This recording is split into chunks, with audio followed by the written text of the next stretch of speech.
সাধারণ কালের ষষ্ঠ সপ্তাহ সোমবার। প্রথম পাঠ সাধু জাকবের ধর্মপত্র আরম্ভ। 1 অধ্যায়, পদ সংখ্যা 1 থেকে 11।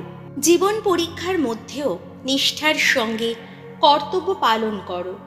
অটুট বিশ্বাস নিয়ে সৎ জ্ঞান প্রার্থনা করো। ঈশ্বরের ও প্রভু যীশু খ্রিস্টের সেবক আমি জাকব এই পত্র লিখছি ইসরায়েলের 12টি গোষ্ঠীর সেই তোমাদেরই কাছে, যারা জগতের নানা স্থানে ছড়িয়ে রয়েছ। তোমাদের সকলকেই আমার প্রীতি নমস্কার জানাচ্ছি। ভাই, তোমাদের যখন নানা জীবন পরীক্ষার সামনে দাঁড়াতে হয়, তখন তোমরা বরং নিজেদের পরম ভাগ্যবান বলেই মনে করো। তোমরা তো জানো আমাদের বিশ্বাস এইভাবে যে যাচাই করা হয়, তার ফলে তোমাদের অন্তরে জেগে ওঠে নিষ্ঠা।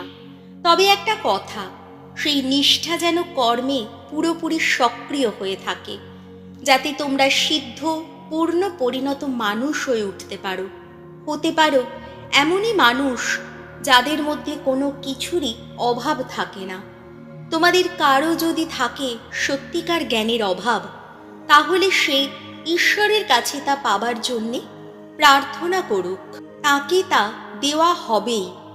ঈশ্বর তো সকলকে উদার হস্তেই দান করেন, কোনো অনিচ্ছা না দেখিয়েই দান করেন।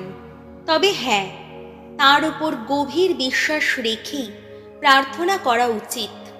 মনে যেন এতটুকুও সংশয় না থাকে, কারণ যার মনে সংশয় আছে সে তো বাতাসে তাড়িত, এদিকে ওদিকে উৎক্ষিপ্ত সমুদ্র তরঙ্গেরই মতো। এমন মানুষ যেন প্রভুর কাছ থেকে কিছু পাবার প্রত্যাশা না করে। সে যে দোমনা, সব ব্যাপারেই অস্থির।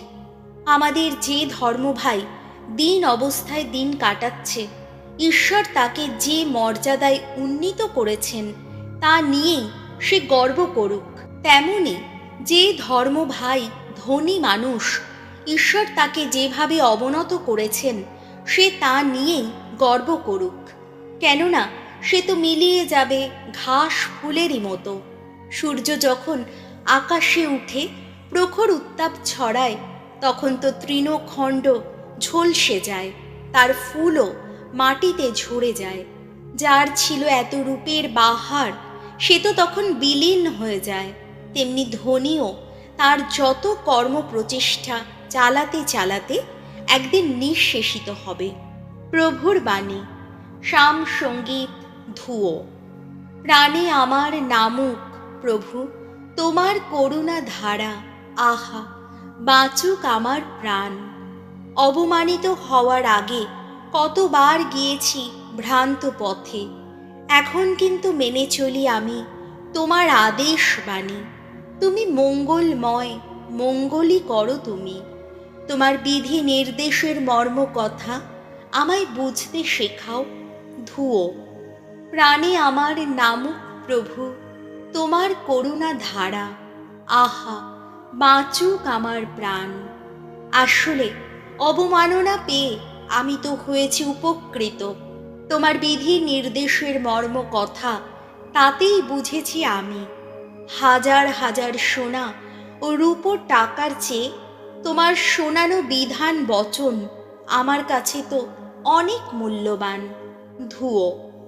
প্রাণে আমার নামুক প্রভু তোমার করুণা ধারা, আহা বাঁচুক আমার প্রাণ। ওগো ভগবান, জানি আমি কত ন্যায় নির্ভর তোমার বিচার নীতি। তুমি সত্যনিষ্ঠ বলেই তো অবমানিত হতে দিয়েছ আমায়। এখন বরং তোমার করুণা আমার প্রাণে আশ্বাস এনে দিক। পূর্ণই হোক সেবকের কাছে তোমার প্রতিশ্রুতি। ধুয়ো। প্রাণে আমার নামুক প্রভু তোমার করুণা ধারা, আহা বাঁচুক আমার প্রাণ। বাণী বন্দনা। জয় জয় প্রভুর জয়। আমি পথ, আমি সত্য, আমি জীবন। আমার মধ্য দিয়ে না গেলে কেউ পিতার কাছে যেতে পারে না। জয় জয় প্রভুর জয়। মার্ক রচিত মঙ্গল সমাচার 8 অধ্যায় পদ সংখ্যা 11 থেকে 13। অন্ধ ফরিসিদের কোনো অলৌকিক নিদর্শন দেখাতে অনিচ্ছুক যিশু। একদিন ফরিসিরা এসে যিশুর সঙ্গে তর্ক জুড়ে দিলেন। তাকে যাচাই করবার জন্যে তারা তাকে এমন কোনো অলৌকিক নিদর্শন দেখাতে বললেন যা ঘটবে আকাশে। যিশুর বুকের ভিতর থেকে একটা কাতর দীর্ঘশ্বাস বেরিয়ে এলো। তিনি বললেন, এই প্রজন্মের লোকেরা কেন যে অলৌকিক নিদর্শন দেখতে চায়, আমি আপনাদের সত্যি বলছি, এই প্রজন্মের লোকদের তেমন কোনো অলৌকিক নিদর্শন দেখানো হবে না। তখন তিনি তাদের ছেড়ে আবার নৌকোয় উঠে সাগরের ওপারে গেলেন। প্রভু যিশুর মঙ্গল সমাচার।